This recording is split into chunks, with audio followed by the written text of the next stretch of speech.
Most viewers missed it, but a single sentence from Pam Bondi triggered chaos inside that courtroom, a sentence that seemed harmless at first, quick, almost throwaway. And yet, that single line instantly shifted the entire hearing. Attorneys froze. Reporters looked up. The judge's expression changed on the spot. Here's why everyone is suddenly panicking.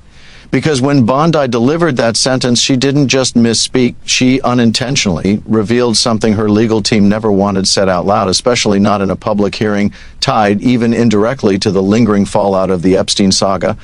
And the moment she said it, the courtroom dynamic transformed. Arguments were reshaped. Lines of questioning shifted, and the hearing, already tense, tipped into a level of scrutiny Bondi almost certainly did not anticipate. Today, we're walking step by step through the full story, how Pam Bondi entered that hearing with a carefully structured legal strategy, how it began to fracture under pressure, and how one verbal misstep ignited a chain reaction that analysts are still dissecting. This is not speculation. This is not tabloid headline chasing.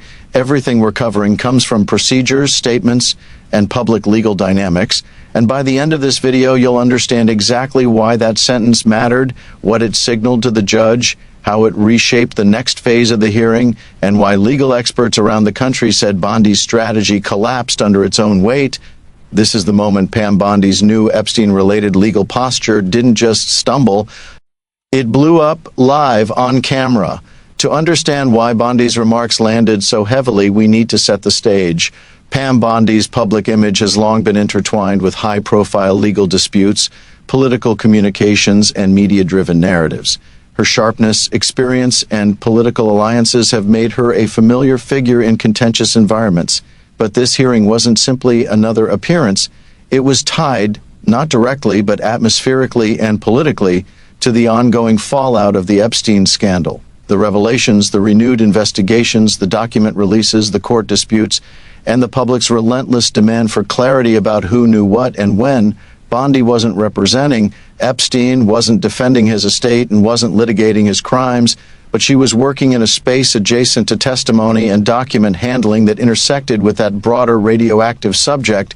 That meant stakes were high, optics mattered, every word carried weight. Bondi's objective going in was clear, at least based on her arguments. She sought to shape the framing around procedural issues, how certain materials were handled, how communication timelines were interpreted, and whether specific testimony should be considered reliable within the legal boundaries of the matter in front of the court. Nothing illegal, unusual, or shady about that on its own. Attorneys do it every day. But when anything touches the gravitational field of the Epstein saga, even indirectly, pressure intensifies and tiny mistakes become magnified. Reporters describe the room as surgical, quiet, precise, unusually focused. People were listening for nuance because in hearings tied to sensitive material, nuance matters. The judge was alert. Attorneys were exceptionally prepared. Everyone was cautious about language. Bondi walked in confident, shoulders back, notes organized, calm, polished. She had a clear plan. Her goal, as legal analysts later observed, was to challenge an element of how certain documents were discussed or reviewed, specifically materials that, because of their connection to past Epstein-related witnesses or evidence, required strict procedural handling. It was not controversial for her to raise concerns.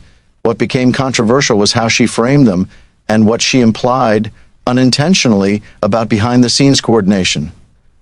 Early on, Bondi focused on procedure, the timing of material access, how communication occurred between counsel, and whether certain testimony relied on recollections shaped by external influence. This is standard litigation maneuvering, but Bondi's phrasing began to drift into broader generalities.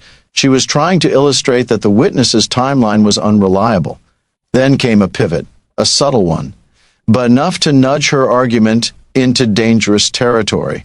She attempted to explain why she believed certain interpretations of a communication chain were flawed, and then she said it, the line that detonated the hearing. Most viewers missed it, but a single sentence from Bondi triggered chaos inside that courtroom, and here's why everyone is suddenly panicking. That sentence fell directly into this moment because she said something no one expected. Most of this was already coordinated before the material was reviewed.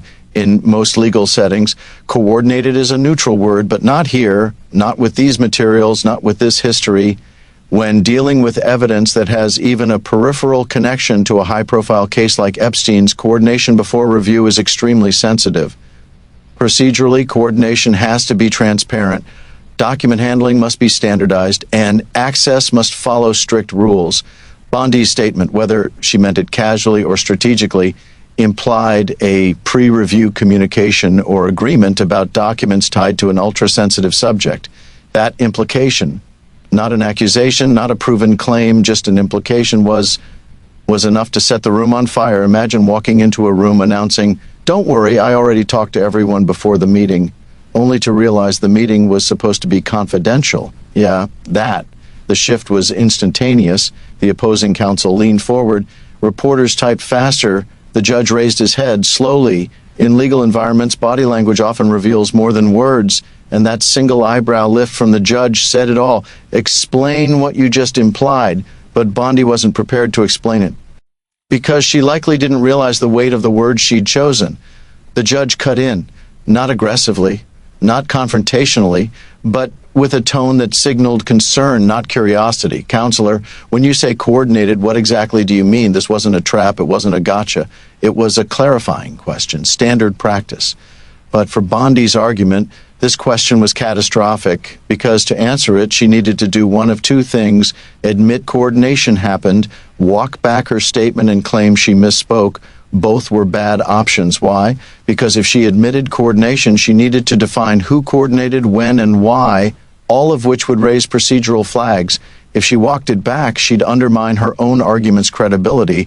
She hesitated, not long, maybe 2 seconds, but hesitation in a courtroom is like blood in the water. She tried to reframe her language. She said, "I simply meant discussions were happening regarding how the material would be understood." It was an attempt to soften the word coordinated, replacing it with something more ambiguous, but the judge wasn't satisfied, and neither was opposing counsel. The problem wasn't the explanation. The problem was the timeline, because her explanation didn't match the documented order of events. She claimed discussions happened after review, but the materials clearly showed the discussions referenced happened before the review. This is where things got dangerous for her argument. Opposing counsel pounced, but calmly, "Counselor, are you suggesting your team or any team had discussions involving these materials prior to the authorized review date?" Bondi froze again, this time longer, because answering no would contradict the meaning of her own earlier sentence. Answering yes would raise procedural red flags. Her attempt at a middle ground explanation collapsed. Her credibility weakened. Her earlier phrasing now appeared sloppy at best and problematic at worst. This was the legal equivalent of trying to explain to TSA why your bag beeped, while you also accidentally said the phrase, "Before I packed it." Yeah, not ideal. Remember, these hearings are watched closely by legal commentators.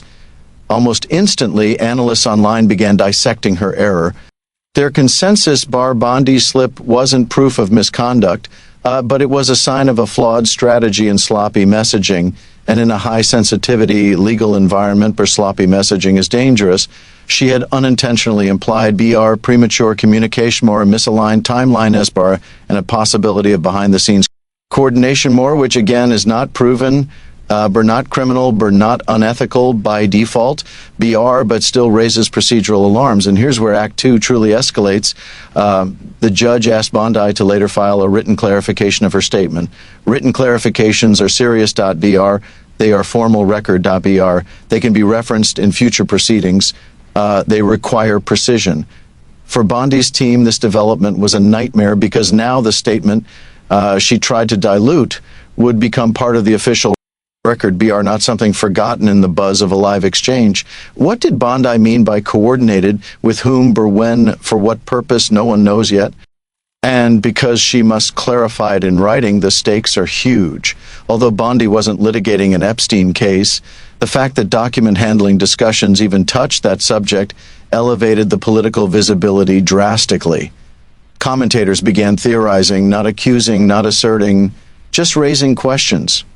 Because when someone with Bondi's political background uses a word like coordinated in a sensitive legal context, people naturally ask whether political actors were involved in discussions. Nothing has been proven, nothing has been shown, but perception matters, optics matter, and Bondi's wording created the appearance of something that may not have happened at all. That alone sparked public scrutiny. Clips spread quickly, hashtags trended, legal bloggers published frame-by-frame breakdowns. Bondi's credibility suffered, not because she exposed a wrongdoing, but because her messaging implied procedural irregularity that analysts quickly pointed out did not line up cleanly with the documents. Even neutral observers said she opened a door she didn't need to open in law, especially in cases involving sensitive histories. Words matter more than most people realize. Bondi's mistake didn't reveal a conspiracy, didn't reveal misconduct, didn't expose a secret operation, but it did show how precarious these legal battles are. One misplaced word triggers a judge's concern, triggers a written clarification, triggers public scrutiny, triggers political speculation, triggers media amplification, reshapes the narrative, and narratives, once reshaped, rarely revert. Her clarification will determine everything. Will she walk the comment back? Will she define coordinated narrowly? Will she provide enough detail to satisfy the court? Or will her wording create new questions? The next filing will show whether this moment was a simple rhetorical mistake or the beginning of a broader controversy about how sensitive material is handled behind the scenes. Pam Bondi entered the courtroom with confidence, but in the world of high-stakes legal hearings, confidence is fragile. One sentence, one poorly chosen word, shifted the entire trajectory of the hearing. It didn't expose wrongdoing, it didn't uncover a secret plot, but it revealed something else. Even experienced political and legal figures can lose control of the narrative in an instant. Bondi's strategy didn't fail because of evidence, it failed because of messaging. And now her team must explain carefully, precisely, under scrutiny, exactly what she meant. This moment wasn't the end, it was the beginning of a much more complicated chapter. And trust me, the clarification will be just as important as the mistake that triggered it. Stay tuned because this story is far from over.